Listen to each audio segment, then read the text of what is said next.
습니다. 자, 오늘 말씀 함께 읽도록 하겠습니다. 창세기 35장 27절에서 29절까지 말씀을 오늘 한번 같이 읽도록 할 텐데요. 세 절 말씀이니까요. 우리 같이 한 마음으로 합독해서 같이 한번 읽도록 하겠습니다. 27절부터 읽습니다. 함께 읽습니다. 시작. 야곱이 기럇 아르바의 마므레로 가서 그의 아버지 이삭에게 이르렀으니 기럇 아르바는 곧 아브라함과 이삭이 거류하던 헤브론이더라. 이삭의 나이가 180세라. 이삭이 나이가 많고 늙어 기운이 다함에 죽어 자기 열조에게로 돌아가니 그의 아들 에서와 야곱이 그를 장사하였더라. 아멘. 우리 하나님께 묻다 시리즈를 진행을 하다가 오늘은 갑자기 주보를 보시고 갑자기 이게 뭐지? 그만하시려고 그러나? 라고 생각하는 분들이 있으셨을 거라 생각합니다. 오늘은 야곱의 뒤를 밟다 시리즈 마지막 편으로 오늘은 좀 이벤트 설교입니다. 일종의 이벤트 설교. 한번 진행하는 오늘 명절을 맞이해서 이 이야기를 한번 하고 싶다 싶은 생각이 들어서 이 이야기를, 가족에 대한 이야기를 명절을 맞이해서 여러분들과 나눠보려고 합니다. 어릴 때부터 항상 가족에 대한 설교는 참 많이 들어왔었던 것 같습니다. 그리고 부모 자식 간의 관계, 부부 간의 관계를 늘 이야기를 듣고 권면하고 했었지만 좀 뭐랄까요? 제가 가족에 대해서 고민하는 부분들이 잘 이렇게 속 시원하게 이야기를 듣지 못한 기분, 그런 것들이 저에게 항상 좀 있었던 것 같습니다. 신방을 해보고 성도님들에게 들어보면 가족에 대한 이야기, 가족에 대한 관심, 가족에 대한 기도 제목들은 우리가 너무나도 많이 이야기하고 또 아파하고 기뻐하는 주제임에도 불구하고 그 주제를 직접적으로 다루기보다는 조금 항상 둘러서 우회적으로 표현하는 기분이랄까요? 그래서 저는 항상 제가 성도였을 때, 제가 청년이었을 때 제가 궁금해하는 가족에 대한 주제를 설교로 늘 듣고 싶었던 그 갈망이 저에게 항상 좀 있었던 것 같아요. 그래서 오늘 명절을 맞이해서 오늘 그 이야기를 제가 여러분들께 한번 해드리고 싶은 마음에 이 말씀을 좀 준비하게 되었습니다. 가족이라고 하면, 가족이라는 말을 들으면 여러분들은 누가 제일 먼저 떠오르세요? 가족 하면 자식이 제일 먼저 떠오르는 분도 계시겠고, 가족 하면 내 남편, 내 아내가 떠오르는 분, 내 부모님이 생각나는 분도 있으실 것이고, 상황에 따라서 가족 하면 제일 먼저 생각나고 부딪히는 게 내 형제 자매이신 분들도 있을 겁니다. 각자의 상황에 따라 같은 가족이라고 이야기하지만 우리가 떠올리고 생각하며 기뻐하고 때로는 아파하는 대상들이 조금씩은 다 다르실 것이다 라는 생각이 듭니다. 명절이잖아요. 저는 성도님들의 삶이 항상 궁금하니까 오늘 보통 설 아침 하면 가족들과 함께 세배하고 같이 하는 시간들을 갖는 게 우리나라의 일반적인 모습인데 이 자리에 어떻게 나오셨어요? 어떤 일들을 하시고 미리 하시고 오신 건지, 아니면 예배하시고 이제 가실 예정이신 건지, 같이 나오신 건지, 예배를 드리시기 위해 뭔가를 포기하신 건지, 여러분들의 상황을 제가 다 알 수는 없겠습니다만 분명한 것은 이 명절이라고 하는 이 날을 맞이할 때마다 우리는 가족을 생각하게 되고 그 가족을 생각하면서 참 복잡한 감정을 가지게 되는 것, 그게 우리의 현실 아닌가 싶습니다. 어떠세요? 명절을 맞이해서 좋은 시간 보내고 계세요? 네, 중간중간 네라고 대답해 주셔서 감사한데, 제가 항상 목사로서 수많은 성도님들을 뵈면서 깨닫게 된 그 노하우랄까요? 이렇게 좀 그런 게 있어요. 좋은 시간 보내고 계세요? 라고 하면은 늘 가족 중에 한 분이 네라고 대답을 하시거든요. 그런데 그 네라고 대답하신 분 말고 다른 분의 이야기를 들어봐야 되더라고요. 이게 남편이 좋습니다 라고 하면은 그 옆에 아내분들의 이야기, 부모님들이 좋습니다 라고 하면 그 자녀분들의 이야기를 들어보는 게 그 가정의 진짜 상황일 수도 있겠다라는 생각들을 늘 하게 됩니다. 가족에 대한 이야기를 할 텐데, 저도 오늘 이 말씀을 사실 준비하면서 그냥 이론 이야기가 아니라 실제적인 이야기를 좀 나누고 싶다, 권면을 드리고 싶다라고 묵상하고 준비를 하면서 솔직히 무지하게 신경이 많이 쓰이고 고민이 많이 됐습니다. 제가 이 젊은 목사가 저보다 인생의 연륜이 훨씬 풍성하신 우리 인생의 선배님들 앞에서 이런 이야기를 할 자격이 있나라는 생각이 들기도 하고, 또 목사인 저도 한 사람의 또 인간이고 아들이자 남편이고 또 아버지이기 때문에 여전히 제가 해결해야 될 저희 가족들의 문제들이 저에게도 여전히 무게로 남아 있거든요. 그러니까 내가 이런 이야기를 하면, 그리고 또 그 특세 때도 늘 얘기하고 오픈했던 것처럼 제가 겪은 저의 가족의 이야기들이 있는데, 이 설교를 저희 가족들이 듣고 그 모습을 주위에서 본 분들이 제 이야기를 들으면 혹여나 저거 지금 나들으라고 하는 소린가? 라고 생각하시면 안 되는데 라는 생각들. 제가 그런 얘기가 전혀 아니거든요. 전혀 의도가 없는 이야기거든요. 누구를 생각하고 준비한 말씀도 아니고, 그냥 성도님들과 함께 평소에 신방하고 수많은 기도 제목을 들으면서 그것들을 가지고 고민한 내용들인데, 참 고민이 많이 됐습니다. 이 고민을 하다 보니까 이런 생각이 들더라고요.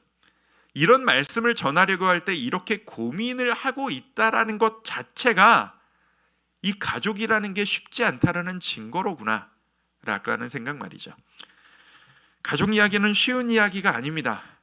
건드리기가 참 힘든 주제인 것 같아요.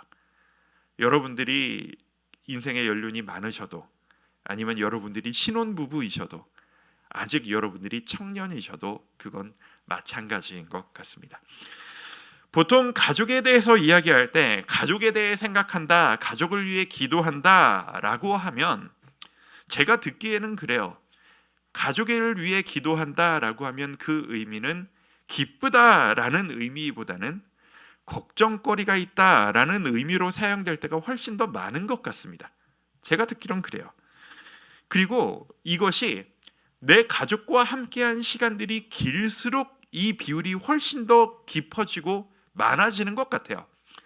신혼부부의 경우에는 뭐 가족을 생각하면 행복하고 기쁨이 많겠죠. 나름대로의 부딪힘도 있지만, 하지만 결혼을 하시고 자녀를 키우신 연차가 길어지면 길어질수록 가족을 생각하면 무게가 있고 걱정이 있고 해결할 일들이 많아지는 것이 당연한 문제가 되는 것 같습니다.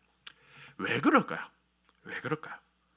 우리는 이 사랑해야 하고 기뻐해야 될 가족을 생각하면 왜 우리는 갈수록 무게가 느껴지고 해야 될 일들이 있고 때로는 아픔들이 생기게 되는 걸까요?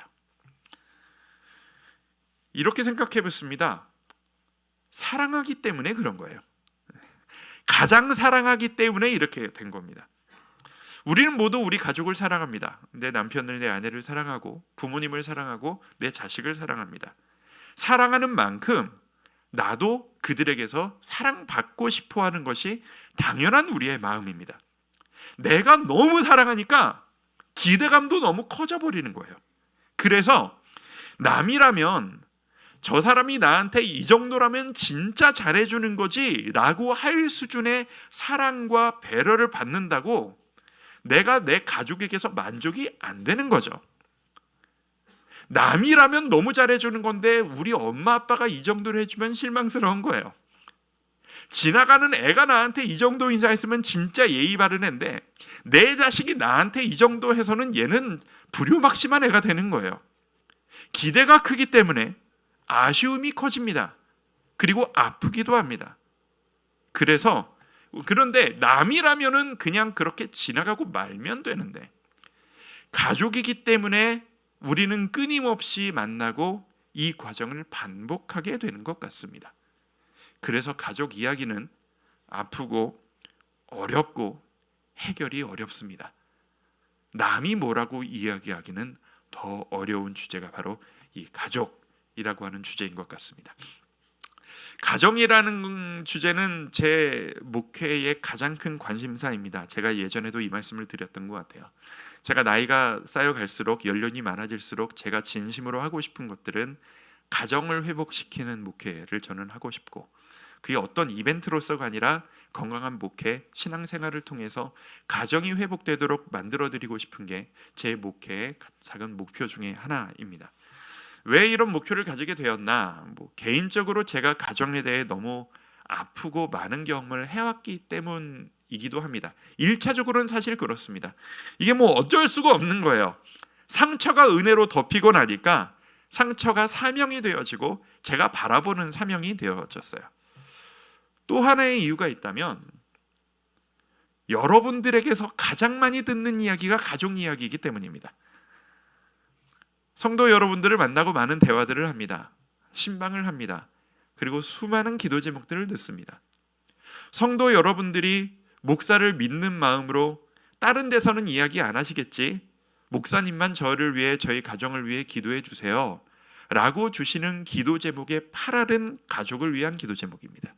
자식을 위한 기도 제목이고 남편과 아내를 위한, 부모님을 위한 기도 제목인 것이 사실입니다. 우리 기도의 비중이 이렇게 크게 가족의 문제라면 이 가족의 문제를 그냥 알아서 잘 해야지 라고 쉬쉬하고 지나갈 문제는 아니지 않나 라는 생각을 합니다. 가족이란 우리에게 무엇인가? 하나님이 우리에게 가족을 주신 이유는 무엇인가? 우리는 이 가족을 어떤 마음으로 대해야 하는가? 정리가 필요하지 않겠습니까?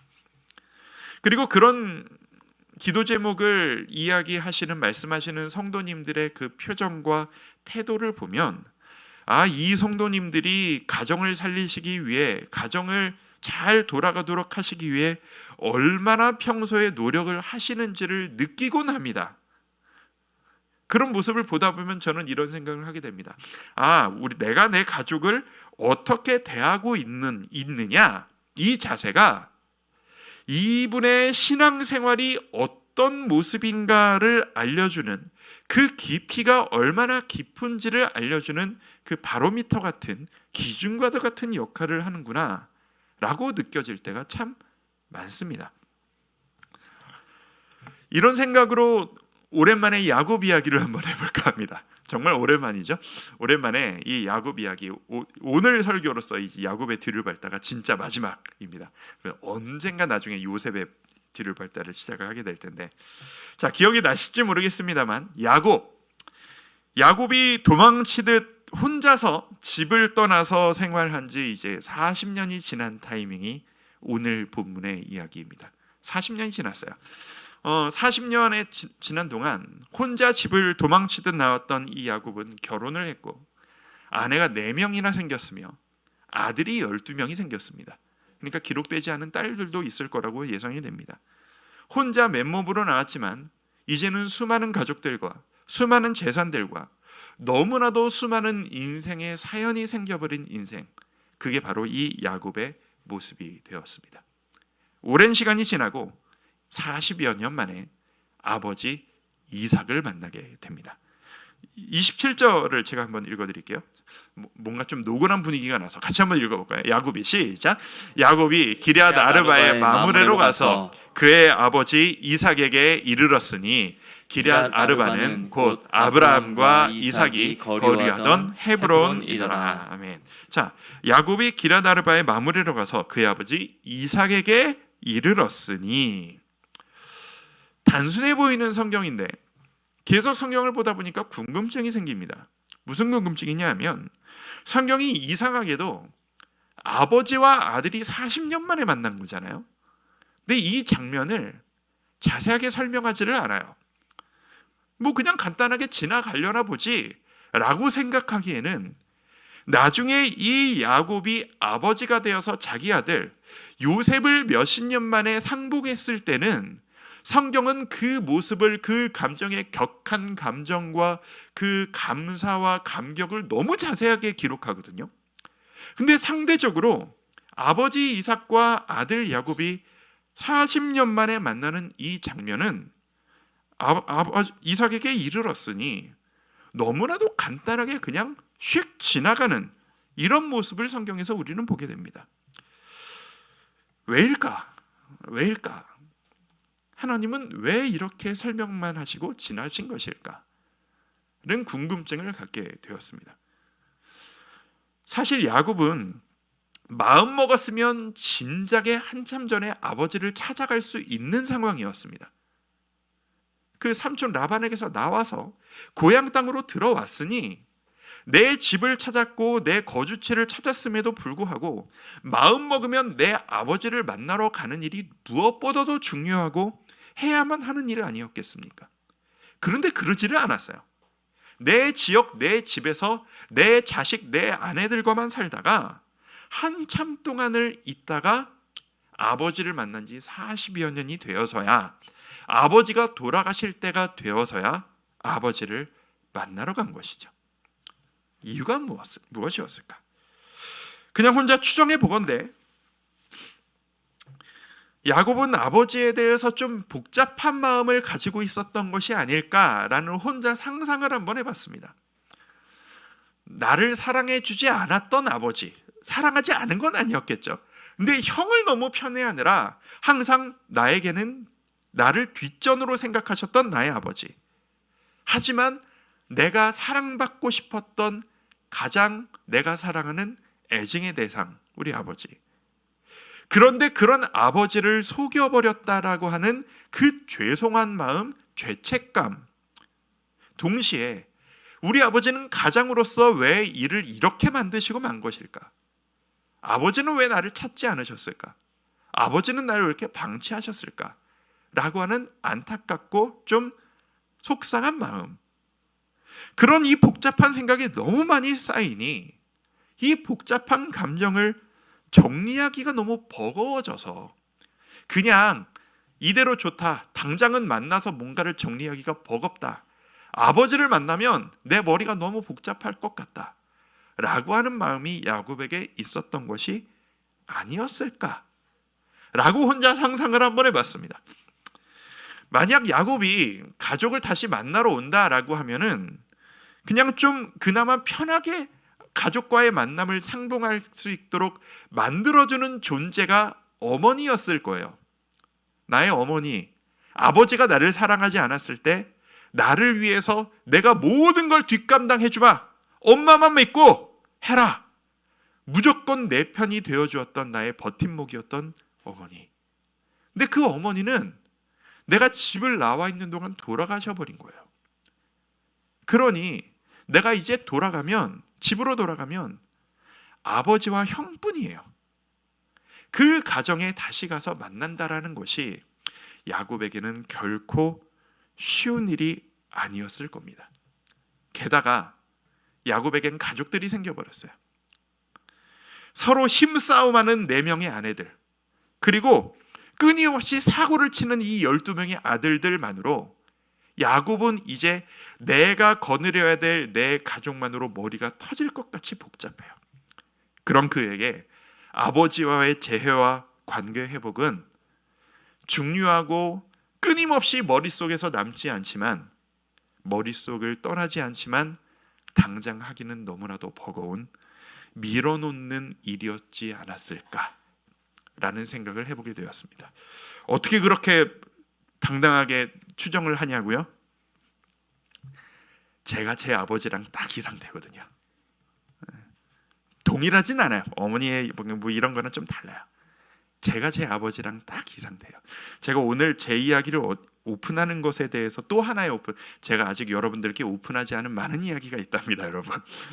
근데 이 이야기를 하는 거에 대해서 사실 많은 고민이 있었는데 성도님들을 위해서 조금 오픈해 드리는 것이 필요하겠다 싶어서 처음으로 여러분들께 이야기를 합니다.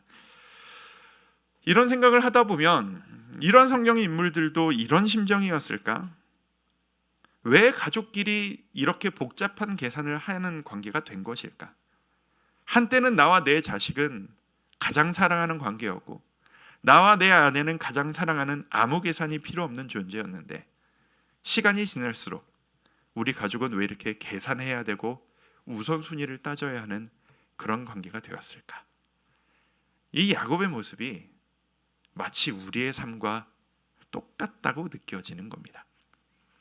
28절, 29절을 제가 한번 읽어드릴까요? 자, 28절, 이삭의 나이가 180세라. 몇 세? 180세입니다. 29절, 이삭이 나이가 많고 늙어 기운이 다하매 죽어 자기 열조에게로 돌아가니 그의 아들 에서와 야곱이 그를 장사하였더라.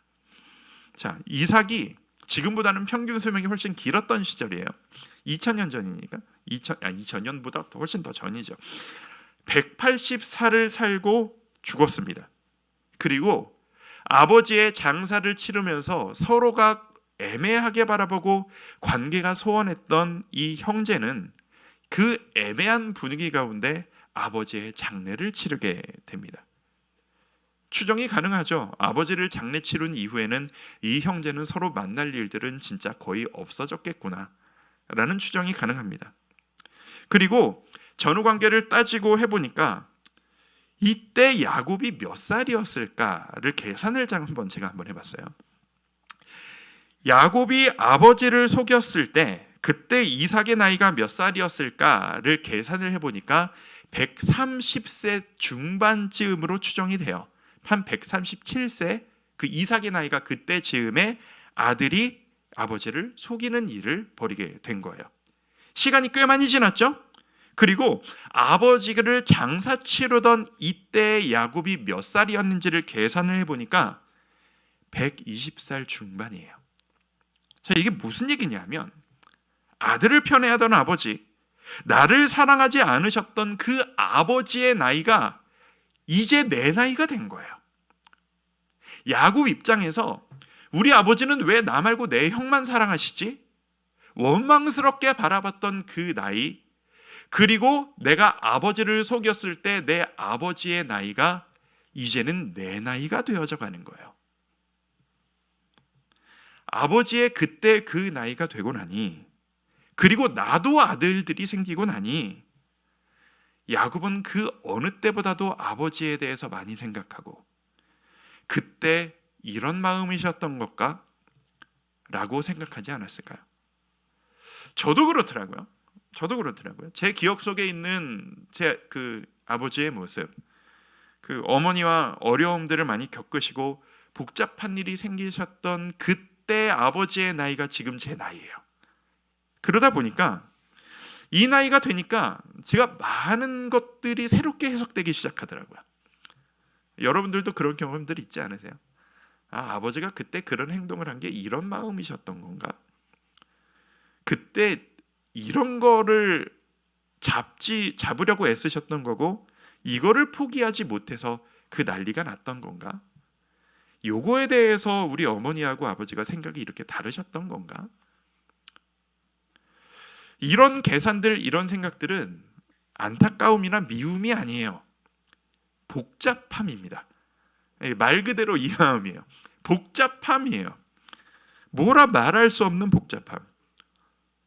저는 야곱의 마음이 바로 그 복잡함의 마음이었을 거라고 저는 생각합니다.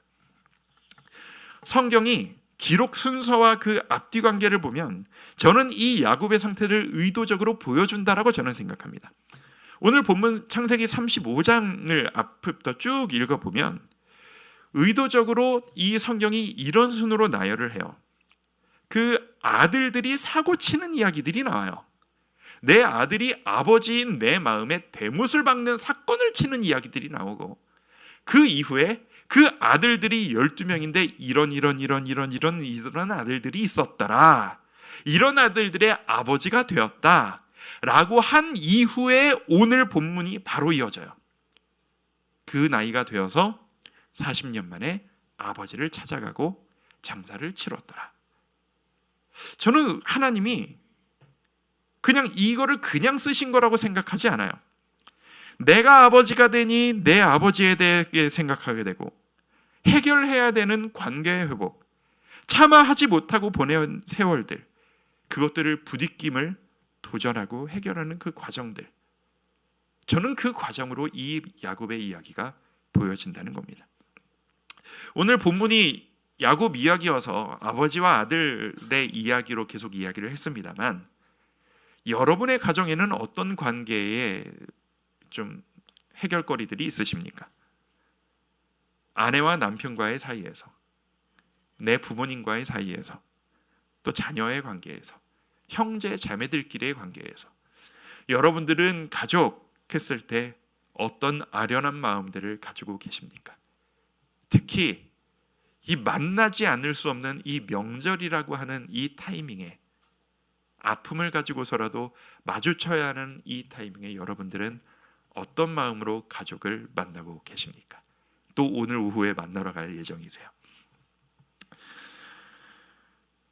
저는 이 야곱의 도전이 우리의 삶의 도전과 다르다고 생각하지 않습니다. 그리고 성경이 이 과정을 기록해 주신 것이 하나님이 우리를 이해하고 계신다, 그리고 우리를 위로하시려고 하는 하나님의 말씀처럼 느껴집니다. 야곱은 힘들었지만, 시간이 그리고 정말 오래 걸렸지만 아버지를 만났고 정리하는 시간을 가졌습니다. 우리도 그런 날이 오겠죠. 여러분들도 여러분의 가족들과 그 관계들을 해결하고 모든 것들을 하나님 앞에 내어놓을 수 있는 때가 올 것이라고 저는 믿습니다. 왜냐하면 아무리 어려워도 우리는 가족이기 때문입니다. 가정이기 때문입니다. 돌아갈 곳은 가족밖에 없으니까요. 성도님들의 수많은 기도 제목들을 들으면서, 그리고 다른 누구에게도 말할 수 없는 목사님만 알고 계세요, 말씀하시지 않을 거라고 믿으니까 말씀드립니다 라고 하는 수많은 기도 제목들을 가정을 향한 기도 제목들을 들으면서 성도님들이 저한테 자주 물으세요. 뭐라고 물으시냐면, 이럴 때는 어떻게 해야 되는 거예요, 목사님? 내가 믿는 사람인데 어디까지가 해도 되는 거고 어디부터는 하면 안 되는 거예요? 라는 질문들을 정말 많이 하십니다. 이 케이스가 너무 다양하기 때문에 뭐라고 이론 정리를 해드리긴 참 어려워요. 근데 그분들의 마음이 너무 와닿는 거예요. 이 믿는 사람으로서 선을 지키고 싶은데 나는 힘들어 죽겠고, 하지만 선은 지켜야 되겠고, 어디까지가 허용되는 거고 어디까지가 안 되는 겁니까? 그래서 제가 평소에 신방하면서 자주 드리는 권면들을 이 시간에 한번 좀 여러분들과 간단하게 나눠보려고 합니다. 이거는 뭐 성경적인 원리 나눔도 아니고, 제가 성경을 묵상하면서 제가 찾은 나름대로의 질서, 저 나름대로의 신념, 그런 가치관이기도 합니다. 그래서 정답은 아닐 수도 있습니다. 하지만 저는 이거에 대한 확신이 있습니다. 조심스러워서 자막도 안 올려드립니다. 그냥 제가 말씀으로 드릴게요.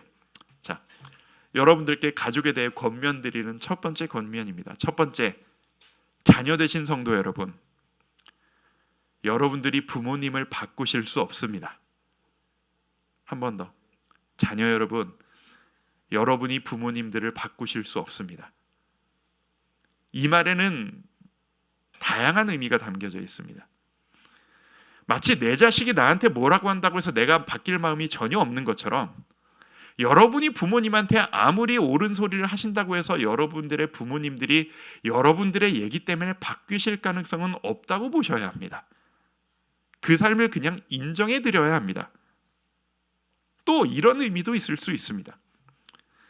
지금 부모님이 어려워하시는 모습을 보고 계신 자녀 입장이시라면, 그 부모님이 지금 힘들어하시는 모습이 여러분이 자녀로서 어떤 도리를 다하지 못하고 있기 때문에 여러분의 부모님이 힘들어하고 계신 것은 아닐 수 있다라는 말씀이기도 합니다. 이게 무슨 말이냐? 이 이야기가 가슴에 사무치는 성도님들이 계실 거예요. 예를 들면 이런 거예요. 이혼 가정의 자녀들을 만나면 공통적으로 갖는 심리적인 부담감이 있습니다. 아무 이유가 없는데 부모님이 이혼하면 그게 내 잘못이라고 여겨요. 제가 가졌던 감정이기도 해요. 논리적인 아무 이유가 없거든요. 근데 부모님이 이혼하시면 그게 나 때문이라고 생각해서 끊임없는 죄책감을 갖는 게 그 이혼 가정의 자녀들의 아픔들이거든요. 뭐 그런 식의 문제인 거죠. 내가 조금 더 잘해드렸으면 우리 부모님이 고생 안 하실 수 있었던 것 아닌가? 내가 그때 그렇게 해서 우리 부모님이 이런 삶을 살게 되신 것 아닌가? 그거 아닙니다, 여러분. 부모님의 삶은 부모님의 삶이고 여러분의 삶은 여러분의 삶이십니다. 그 부담감과 책임감에서 조금 자유하셔야 될 필요가 있습니다. 부모님들은 부모님들의 인생을 그 힘든 상황 가운데서 이겨내시려고 정말 많이 애쓰시다가 지금 그런 상태가 되신 것뿐입니다. 그리고 하나님이 그 삶에 직접 역사하고 계심을 믿으셔야 합니다. 자유하시고 하나님께서 부모님께 역사하여 주실 것을 기도해 주시기 바랍니다. 두 번째 권면입니다. 부모 되신 성도 여러분, 우리 자녀들은요, 내가 생각하는 것보다 훨씬 힘들게 살고 있습니다. 불쌍히 여겨주십시오. 이거는 성경 얘기보다는 좀 사회적인 얘기일 수도 있는데, 제가 그 심리학자인 그 유명한 강사님이세요. 김경일 교수님이라는 분이 제가 이런 얘기를 하는 걸 봤어요. 요즘 시대의 청년들과 아이들은 인류 역사상 가장 고생을 안 해본 시대다. 가장 편안하고 모든 것이 갖춰진 시대를 살고 있다. 그런데 요즘 아이들과 청년들은 인류 역사상 가장 큰 경쟁과 스트레스를 겪고 있는 시대다. 그러니 우리 때와 다르다. 왜 이렇게 약해가지고, 왜 이렇게 결단력이 없어서, 왜 이렇게 약속도 못 지키고, 너무 쉽게 이야기하지 마시라. 내 아이들은 내가 이 나이 때와 전혀 다른 삶을 살고 있다 라고 말이죠. 불쌍히 여겨주시기만 해도 내 자녀를 훨씬 더 잘 이해하실 수 있을 거라고 저는 믿습니다. 하나 더 좀 죄송스러운 권면입니다. 부모 되신 성도 여러분, 내 자식이 내 인생을 책임져 줄 수 없습니다. 떠나 보내셔야 합니다. 동시에 내가 내 배우자에게서 채우지 못한 그 빈자리를 내 자식으로 채우시려고 하면 큰일이 납니다. 전에도 말씀드렸습니다. 가정의 중심은 부모 자식 관계가 아니라 부부 관계입니다. 하나님은 말씀을 통해서 남자가 부모를 떠나 여자와 연합하여 한 몸을 이룰지니라 라고 말씀하셨습니다. 이게 성경적인 가정의 원리이고, 모든 가족들은 내 남편을, 내 아내를 가장 소중히 여기고 그 안에서 기쁨을 찾는 것이 옳습니다. 내 부모도, 내 자식도, 내 배우자 다음입니다. 안타깝게도 이게 성경적인 원리라고 믿습니다. 그런데 우리의 현실이 그게 너무 힘들어서 너무 많이 타협을 하다 보니 그 채워지지 않는 사랑, 채워지지 않는 그 만족을 내 아들로, 딸로 채우려고 하는 모습이 우리에게 얼마나 많았습니까, 성도 여러분? 채워지지 않습니다. 내 자식은 보내주셔야 합니다. 자녀를 키우시기 위해서 지금까지 얼마나 고생하셨어요? 얼마나 많이 애쓰셨어요? 정말 감사합니다. 그리고 하나님이 그 모습을 기쁘게 아름답게 받으셨으리라고 믿습니다. 하지만 내가 자식을 위해 지금까지 이렇게 고생했으니 내 인생의 노년은 내 자식이 책임져 주겠지. 요즘 이런 생각 안 하지만 혹여나 이런 생각을 하시는 분이 있으시다면 그게 악순환을 불러일으킨다는 것을 꼭 기억해 주셨으면 좋겠습니다. 자녀 때문에 행복한 인생이 아니고 내가 하나님의 아들, 딸이어서 내가 나여서 행복한 그런 인생을 여러분들이 사셨으면 좋겠습니다. 내 자식 때문에 행복하고, 부모들에게 사실 내 자식보다 더 큰 기쁨이 어디 있겠어요? 저도 그걸 느끼고 있습니다. 그럼에도 불구하고 우리는 끊임없이 노력해야 합니다. 자식은 나를 떠날 것입니다. 독립시켜야만 합니다. 세 번째 권면입니다. 우리 가족을 위해 하나님이 일하실 것임을 믿으셔야 합니다. 그런데 그 일하심이 이루어지기까지 인내로 기다려야 하는 뼈를 깎는 시간이 필요합니다. 가정의 회복을 위해 많이들 애쓰고 계시리라 믿습니다. 많이 기도하고 계시리라 믿습니다. 그런데 아무리 애써도 안 될 때가 있지 않습니까? 아무리 기다리고 아무리 눈물로 기도해도 이게 안 되는 기다림의 시간들을 너무 오래 지나고 계시지 않습니까? 그럴 수 있습니다. 그럴 때마다 우리 믿읍시다. 하나님은 여전히 나를, 우리 가정을 바라보고 계시다는 그 믿음. 하나님은 여러분을 버리지 않으셨습니다. 하나님은 여러분을 포기하지 않으셨습니다. 결코 포기하지 않으셨어요. 언젠가 회복시키시고 말 것이라고 믿으셨으면 좋겠습니다. 주님께 온전히 맡기십시오. 그리고 기도하십시오. 해볼 만큼 해보셨으면 더 이상 내가 더 여기서 해봤자 역효과만 나는구나 라는 타이밍이 오실 겁니다. 저도 거기까지 가봤습니다. 이제는 내가 할 수 없는 것을 하나님이 하실 것을 믿고 맡겨드려야 합니다.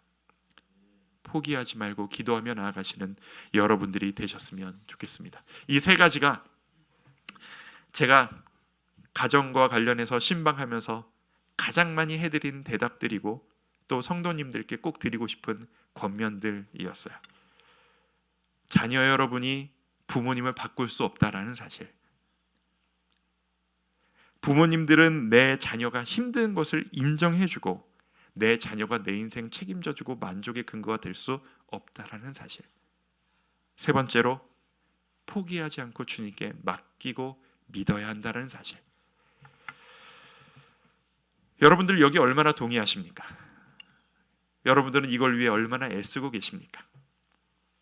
이 모든 부딪힘들을 버티고 지나가다 보면 그제서야 우리는 하나님이 스스로를 우리에게 하나님 아버지라고 칭하게 하신 그 이유가 뭔지를 조금씩 이해하게 될 수 있게 되는 것 같습니다. 이런 생각을 해본 적이 있어요. 왜 하나님은 굳이 우리에게 그냥 우리 각자 하나님 앞에서 행복하게 살게 해주시면 되는데 에덴 동산에서 처음 만드셨을 때 왜 굳이 아담에게 하와를 주셔서 배우자를 주셔서 사랑하는 마음이라는 것을 체험하게 해주신 걸까? 왜 자식을 낳게 해주셔서 내 목숨까지도 줄 수 있는 무한한 사랑이라고 하는 것을 체험하게 해주신 걸까? 저는 그게 바로 하나님이 나를 얼마나 사랑하시는지 그 하나님 아버지의 사랑을 조금이라도 맛보아 좀 깨달으라고 체험하게 해주시려는 하나님의 마음이 아닐까라고 저는 생각합니다. 근데 동시에 이것 때문에 우리의 한계도 드러납니다. 무슨 한계냐 하면 제가 우리 부교육자들과도 얘기하면서 느끼고 성도님들과도 얘기하면서 느끼는 우리의 현실이에요. 우리가 하나님을 하나님 아버지라고 부르다 보니 그리고 나에게 사랑을 주는 가장 완전한 존재를 우리 부모님이라고 여기다 보니 그 부모님, 그 아버지가 어떤 분이었냐에 따라 하나님 아버지가 어떤 분인지 그분이 나를 얼마나 사랑하시는지의 그 인식에 대해 영향을 받아요. 그렇지 않으세요? 이게 어쩔 수가 없는 거예요. 만약 내 육신의 아버지가 가족은 아랑곳하지 않고 내 즐거움에만 빠져서 생활하시던 아버지를 보고 큰 자식이라면 이 자식들에게는 나를 위해 모든 것을 주시고 희생하셨던 하나님의 사랑이라는 것이 이해하기가 너무 힘들 거예요. 잘 떠오르지가 않을 거예요. 부모님이 나를 보호해주지를 못하셔서 평생을 내 힘으로 자수성가하고 내 힘으로 모든 걸 준비해서 살아내야만 했던 그런 인생을 살아오신 분들이라면 하나님 아버지를 생각하면서 나를 위해 여호와 일에 모든 것들을 준비해 주신 하나님, 그리고 내가 지금 아무것도 없어도 내 미래의 인생을 책임져 주실 하나님을 진심으로 이해하시긴 너무 어려우실 수 있겠다라는 생각을 해요. 또 이런 것도 가능해요.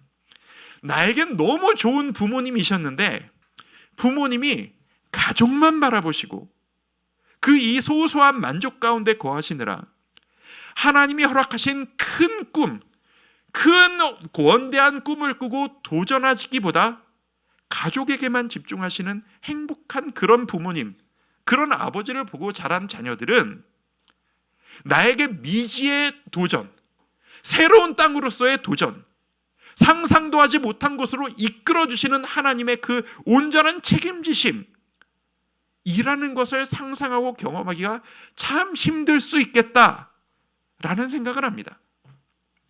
내가 경험한 나의 부모님, 나의 가정, 내가 받아온 사랑이 어떤 것이냐에 따라 우리는 하나님을 너무 오해해요.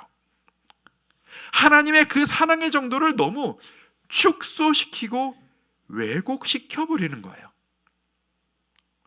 성도 여러분, 이 이야기를 꼭 말씀드리고 싶었습니다. 우리 하나님 아버지는 우리가 생각하는 그 수준의 하나님 아버지가 아니십니다. 내가 생각하는 것보다 훨씬 더 광대하시고 큰 완전한 사랑을 주시는 하나님이십니다. 근데 그런 사랑을 내가 받아본 적이 없어서 그 사랑이 상상이 안 간다라고 하면 우린 끊임없이 싸워서 그 믿음을 가져야만 할 것입니다. 아까도 얘기했지만 우리는 가족에 대해 큰 기대를 가지고 있어요. 너무 기대가 크니까 가족들에게 상처를 많이 받아요. 근데 우리 하나님 아버지도 우리에게 그러세요. 하나님이 여러분을 너무 사랑하시거든요. 그래서 여러분들에게 우리에게 기대가 너무 크세요.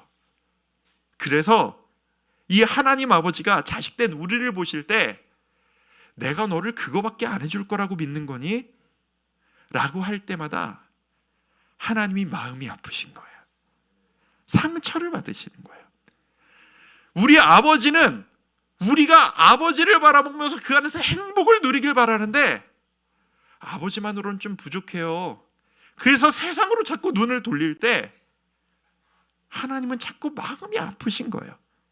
가슴이 찢어지시는 거예요. 여러분은 일상 가운데 얼마나 하나님의 사랑을 체험하며 살아가고 계십니까? 성도 여러분, 이 명절에 우리가 이것을 생각할 수 있었으면 좋겠습니다. 일상 중에 하나님의 사랑으로 채워지는, 충전되어지는 삶을 살아가고 있다면 우리의 삶은 달라질 수밖에 없을 것이고, 아버지에게 매일 충전받고 사랑받고 있는 사람은 내 가정을 지킬 힘이 생깁니다.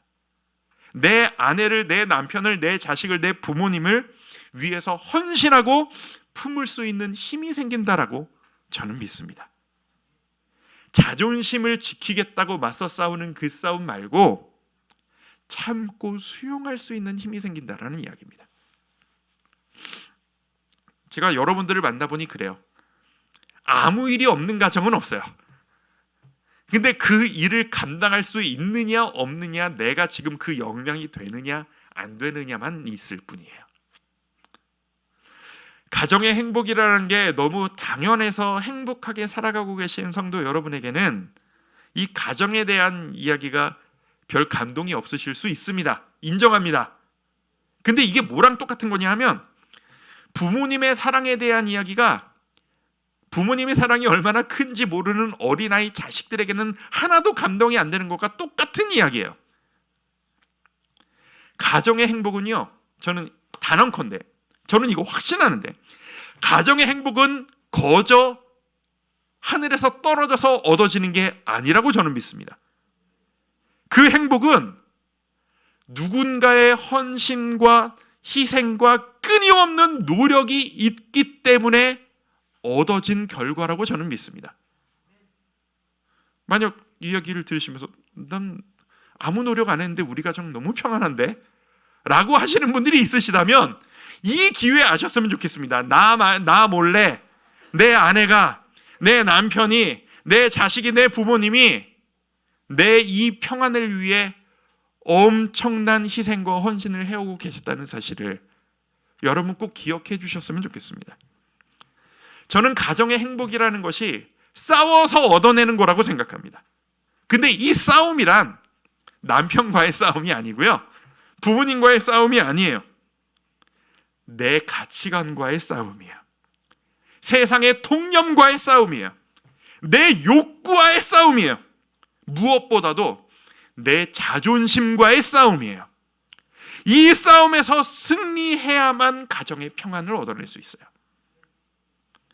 평안한 가정은 결코 하늘에서 떨어지지 않습니다. 처절하게 싸워서 얻어내는 결과가 이 평안한 가정이에요. 그래서 여기 중간중간 앉아 계신 청년 여러분, 여러분들 아름다운 가정을 꾸리시기를 축복합니다. 우리 자녀들이 평안한 가정을 꾸리시기를 축복합니다. 근데 여러분이 짝을 찾으실 때 맞서 싸우지 않을 수 있는 운명의 상대를 찾으려고 하지 마세요. 그런 사람은 없어요. 우리가 판타지를 갖죠. 운명의 상대를 맞으면, 천생연분을 맞으면 안 싸우고 살 수 있지 않을까? 그런 거 없어요. 싸워야 해요. 근데 그 싸움이 서로 싸우는 싸움이 아니라 한 방향성을 향해 내 자존심을 내려놓고 내 가치관을 내려놓고 함께 싸워 이겨낼 수 있는, 함께 싸울 수 있는 사람을 만날 수 있기를 축복합니다.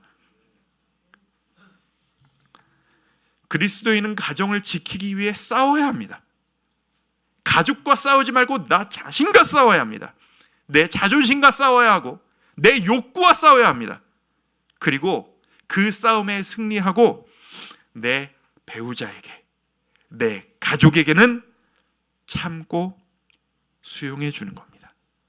이게 그리스도인들이 가정을 위해 해야 할 노력이라고 저는 믿습니다.